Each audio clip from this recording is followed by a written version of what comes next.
Bon, la Mouka a toujours comme tenir force nango parce que nous sommes toujours unis. Bon, sentiment à ma case parce que la Kosibiso Mingi, il y a un président Nabiso. Donc, on y a un Congo, il faut que tu aies un moulungue.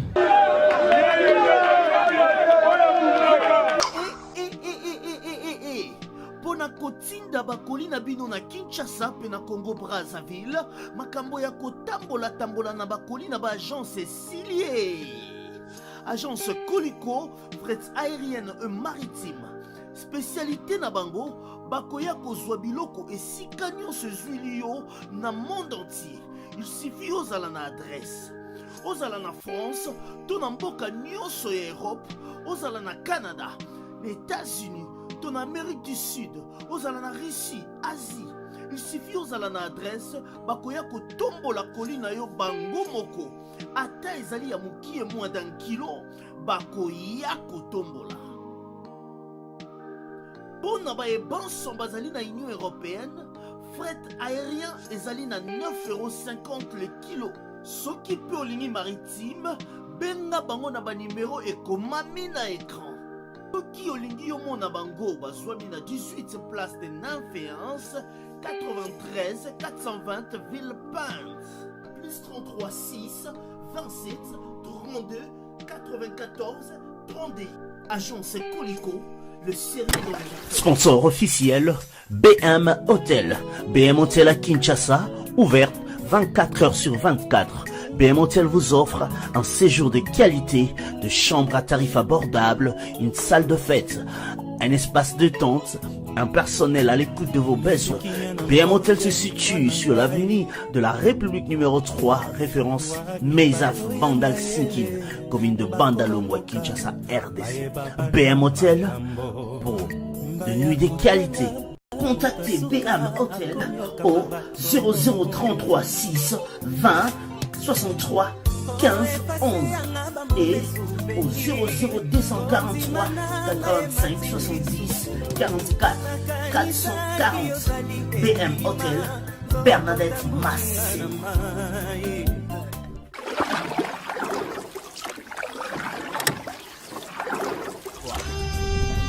Cette émission est sponsorisée par Papillero.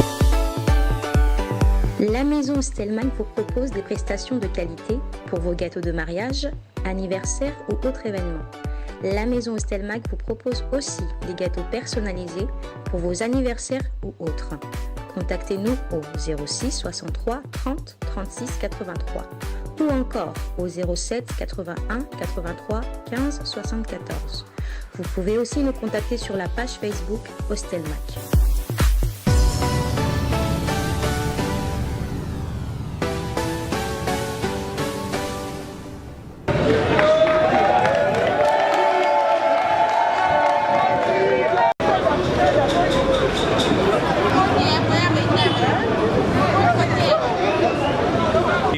Meshek Bunga ndenge ozomona wana nalali juste militaire MLC mpona soutenaka Bemba en 100%. En 100%. En tout cas, en fiche yoyo, et qu'on dépend de la bionnée, moto comprendre on a ça snaé. Mais ce qui est très important, bon on a que nos systèmes de les canambo qu'on a biso za yangoyo. Au de ça là que nos misère à peuple continue. Mais ngala zo croire avec Jaber Bemba système to katango. Elobini na kata fiche. Na kata mususu bogome longo mususu tselo wa elongia demo mususu na batu na sima mususu asimi mbongo message nini do juste soko. Ezaba wana tu ezaba représenter ya corruption. Moto zo ni ma corruption aza demo. Demo mbongo na ya pesaka avec condition. Jamais demo pesa mbongo sans condition. Donc tango zo mona demo ina mbongo na ye ala apesi yo kutu ala kisi yo ka mbongo yango bon bato balata kwa veste pa na biso babinga bangonde basage or aweli neka mbongo atali tanga okika mbongo amona kutu te aweli ka mbongo mais azo ebate nane za sima ya mbongo wana or misère ya peuple ya zimbongo atena poche asomba vete sa wanini peuple kuna misère lobi akoya suka na kombo ya peuple o peuple sima nango mbongo ya corruption aweli misère ya peuple. Tout ça décide en haut. Il y a un autre croire toujours avec Jaber Bemba système wane kosila. Pe corruption wana tout cas c'est facile. Jeunes congolais tout a conscience naé tolongolaka système oyo système ezobima mboka na biso yango oyo ozali jeune lelo ozali na kati ya lamuka oui est-ce que lamuka eza toujours pour maintenir force nango nga dès que nazo croire que no bemba na toujours sima ya lamuka nayebi que lamuka ezo maintenir force nango lamuka yozoyoka déjà mo wana lamuka ekufa te avant basala lamuka donc kombo wana existaka dès que kombo wana ekoexistaka lamuka ekozalaka toujours vouloir ou pas lamuka ekozala bango nde baokende mais lamuka ekende te lamuka ekotika toujours lamuka bozali na rendez-vous ya le 30 juin oyo ezali mokolo en tout cas ezali confirmé tozanile concernant makambo wana nayokaki ndenge président alobaki na meeting tozozela mot d'ordre nga naza kopesa mot d'ordre mpona yango te me nakoyoka d'abord mot d'ordre ya président conférence de presse ya président nazozela soki apesi mot d'ordre nga aza juste lokola soda soda azalaka kobeyi kaka na mibeko so ayebi se soda kende boye akei nende ngai nga aza peuple naozela sikoyo leader na nga soki alobi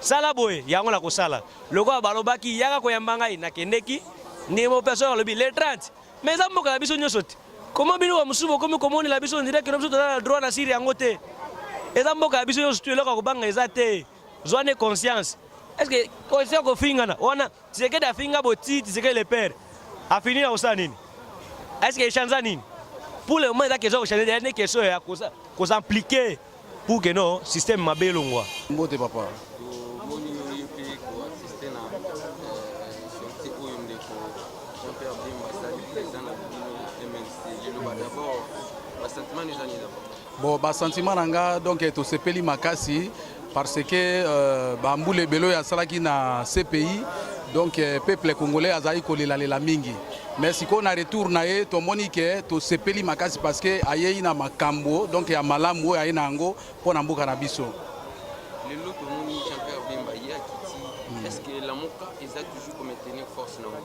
bon lamuka aza toujours komaintenir force na yango parce que nous sommes toujours unis toza vraiment unis alors donc lamuka toza vraiment bomoko nous sommes vraiment unis ozali uni le 30 juin ezali jour bino ozaki bosala marche mais apparemment bakonzi ya mboka baboye yango banile yango est ce que boza toujours komaintenir le jour wana bosala marche bon wana na question wana otuni il faut toyoka dernier mot ya notre président national alors jusque là ti ndenge toza boye ndenge omoni biso boye en tout cas liloba suka président national na biso nano tozwi yango te yango omoni donc moye napesa o réponse exacte vraiment eza te parce que jusque là président national alobi dernier mot na ye te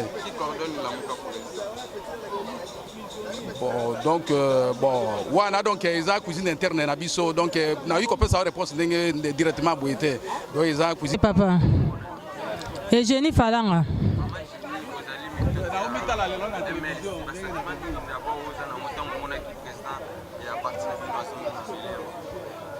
bon sentiment eza makasi parce que bakosi biso mingi ye nde président na biso lokola nyati Congo mpe totia bango molunge mais totala nanu programme na biso totala programme na biso ndenge elekela eza na force nango eza na force nango quelques membres bon quelques membres ndeti banani bon Moïse tozomona image na ye vraiment tozo comprendre yango te soki aza mopanzi nini soki aza wapi toyebi te mais na minute oyo biso toza na besoin président na biso Bemba wa Bemba Ngombo o comprendre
Pona kotinda bakoli na bino na Kinshasa pe na Congo Brazzaville, makambo ya kotambola tambola na bakoli na ba agence Silier.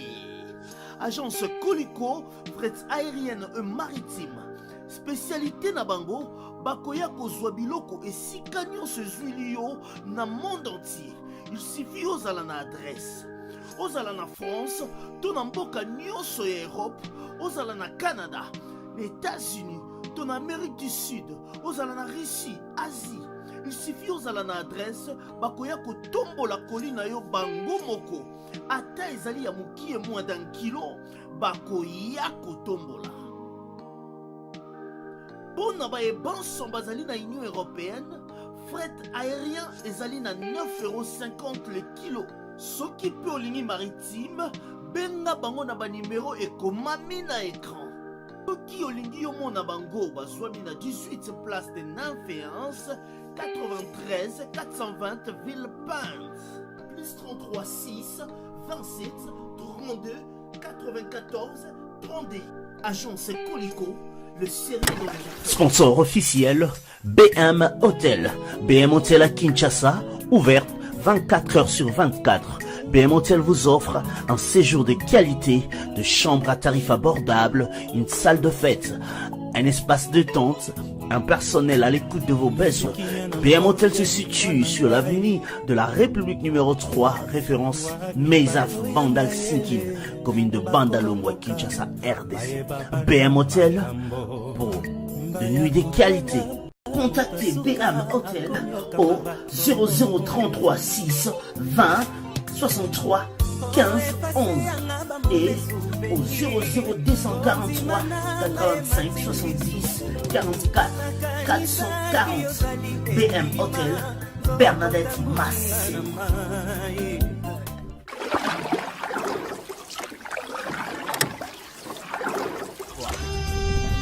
Cette émission est sponsorisée par Papy Leroy. La maison Stelman vous propose des prestations de qualité pour vos gâteaux de mariage, anniversaire ou autres événements. La maison Stelman vous propose aussi des gâteaux personnalisés pour vos anniversaires ou autres. Contactez-nous au 06 63 30 36 83 ou encore au 07 81 83 15 74. Vous pouvez aussi nous contacter sur la page Facebook Hostelmac.